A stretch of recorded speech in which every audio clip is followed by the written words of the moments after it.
Hello, आप देख रहे हैं सेल्फ ज्ञान और आज हम बात करेंगे कि MPA 13 जो MPA के अंदर आता है वो उसके जो इम्पोर्टेंट क्वेश्चंस हैं जो एग्ज़ाम में आने वाले होते हैं, जो पिछले 10 साल में आए हैं उसके बारे में बात करेंगे। और जो मैक्सिमम इम्पोर्टेंट क्वेश्चन है, मैं गिने चुने कुछ इम्पोर्टेंट क्वेश्चन आपको बताऊंगा, तो वो आपको कर लेने हैं। इसका जो हेडिंग है वो है पब्लिक सिस्टम मैनेजमेंट। तो इसमें जो क्वेश्चन आते हैं बार बार हम सभी उसके बारे में डिस्कस करेंगे और मैं आपको गिने चुने क्वेश्चन बताऊंगा जो आपको इम्पोर्टेंट लगेंगे इसके अंदर।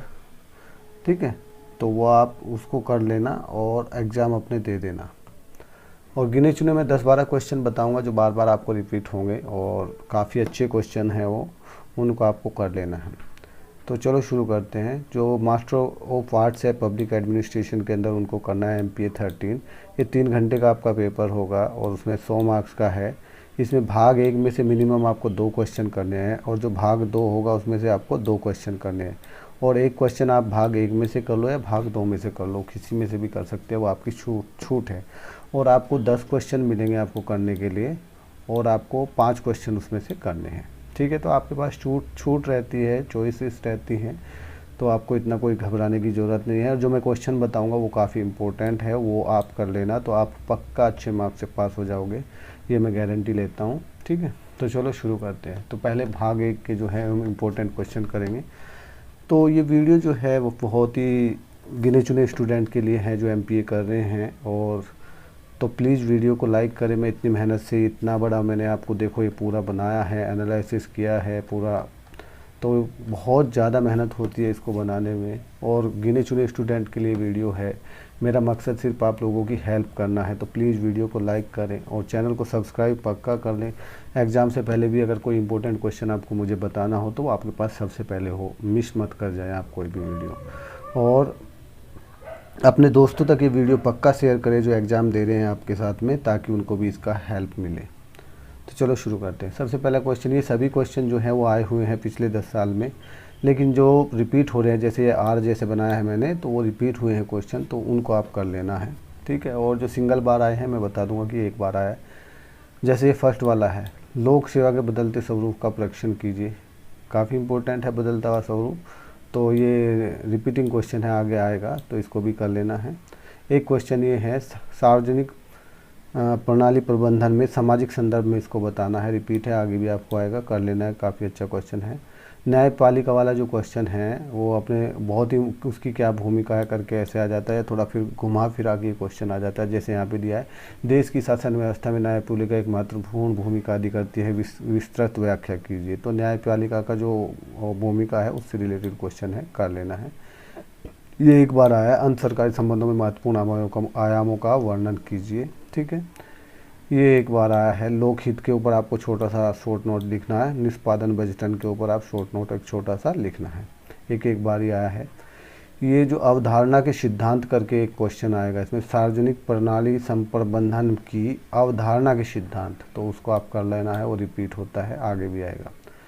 सामाजिक प्रणाली प्रबंधन में सैद्धांतिक परिवेश, जो सैद्धांतिक परिवेश है ना, वो वाला हेडिंग ये इम्पोर्टेंट है, इसमें रिपीट होगा आगे भी। शासन की अवधारणा रिपीट हो गया है, उसके संदर्भों में उपयोग की जाती है, विस्तृत वर्णन कीजिए। शासन की अवधारणा जहाँ पे आपको लिखेगा इस तरीके से क्वेश्चन, आपको ध्यान रखना किस तरीके से वो घुमा के उसमें पूछ रहा है। शासन में विधान पालिका की भूमिका, आगे आएगा ये क्वेश्चन, तो इम्पोर्टेंट है। और ये नागरिकों के अधिकार एक बार आया है शॉर्ट नोट में। अंतर्राज्यीय परिषद एक बार आया है। ये फिर आ गया अवधारणा के विकास वाला क्वेश्चन, सार्वजनिक प्रणाली प्रबंधन की अवधारणा के विकास के सैद्धांतिक आधार, यहाँ पे सैद्धांतिक आधारों की भी चर्चा की गई है, रिपीट है ये क्वेश्चन। ठीक है, ये एक संवैधानिक, भारत में जिस संवैधानिक परिवेश में सार्वजनिक प्रणाली कार्य करती है उसका परीक्षण कीजिए। संवैधानिक परिवेश से रिलेटेड जो क्वेश्चन आएगा, रिपीट है, आगे भी आएगा। शासन की अवधारणा वाला क्वेश्चन फिर रिपीट हुआ है, उसके प्रयोग किन संदर्भ में प्रयोग किया जाता है, व्याख्या कीजिए। नौकरशाही वाला क्वेश्चन, नौकरशाही और कार्यपालिका है ना, राजनीति, ये एक ही बार आया है लेकिन थोड़ा सा इम्पोर्टेंट डिस्कस होता है इसके अंदर, देख लेना। राज्यों के पीछे हटना, शॉर्ट नोट एक बार आया है। विधान पालिका पहले आ चुका है, न्यायपालिका पहले आ चुका है शासन की व्यवस्था में, तो ये रिपीट है। यानी कि कभी आपका जो बड़ा क्वेश्चन है वो छोटे रूप में भी आ जाता है शॉर्ट नोट में, कभी छोटा क्वेश्चन बड़े रूप में आ जाता है। बस ये है, नौकरशाही वाला क्वेश्चन यहाँ पे भी आ गया, सार्वजनिक प्रणाली प्रबंधन दोबारा यहाँ पे आ गया क्या है।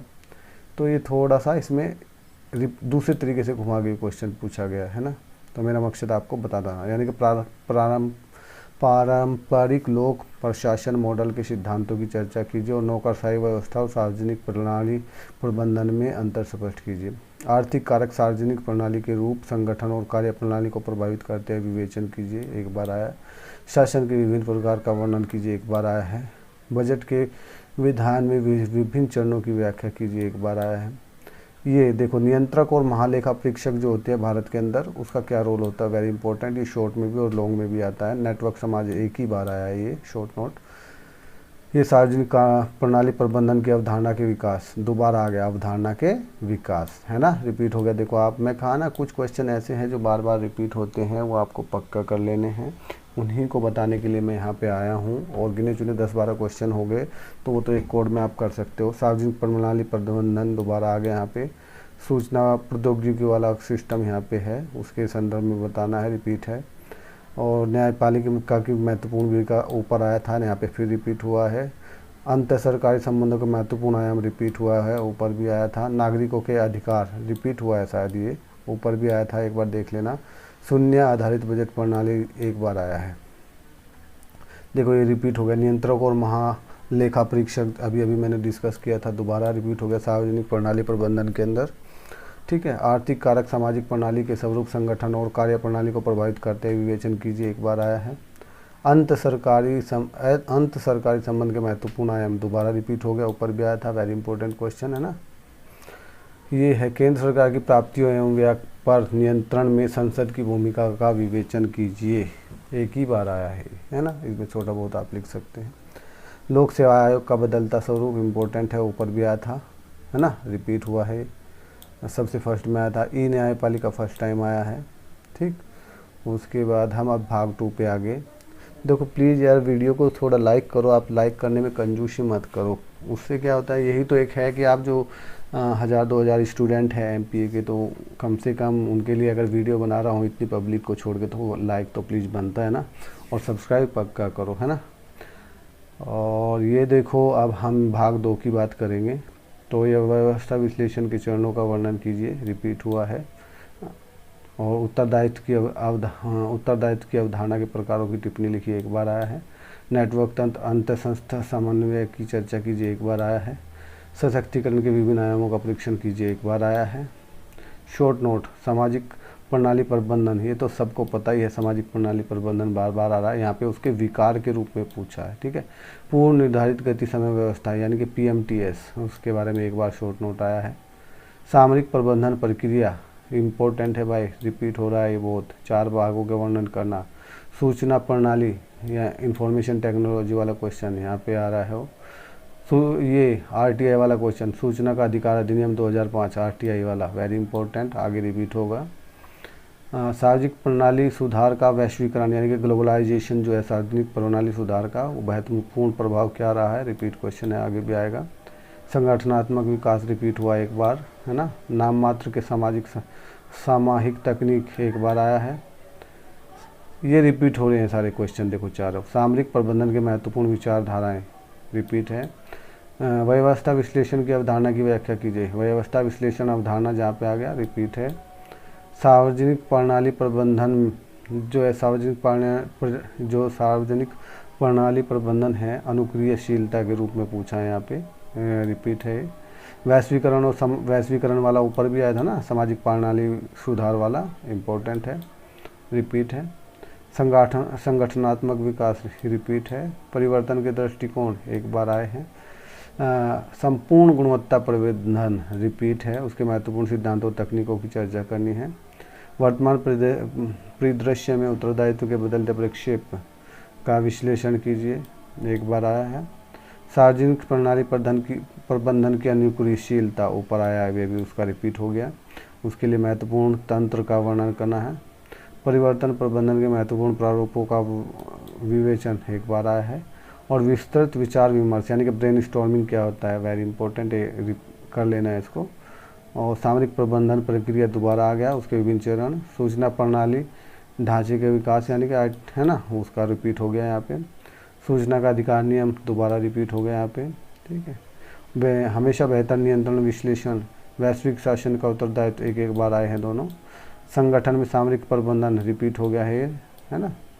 तो ये सामाजिक प्रणाली की कुशल कार्यकुशलता एवं उत्पादकता के आधार पर करने वाले महत्वपूर्ण बाजार तकनीकों का वर्णन कीजिए, एक बार आया है।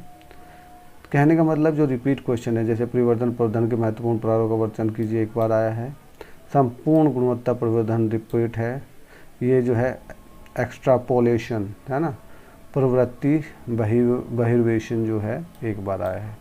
तो ये थे MPA 13 के अंदर आने वाले इम्पोर्टेंट क्वेश्चन। जो रिपीट क्वेश्चन हो रहे हैं, जो राउंड अप किए हैं, आर लिखा है, उनको आप 10-12 क्वेश्चन हैं उनको पक्का कर लेना। उनमें से आपको 5 क्वेश्चन आपको एग्जाम में मिल जाएंगे। तो best of luck for the exam. Please channel को सब्सक्राइब करें, वीडियो को लाइक करें। Best of luck, thank you.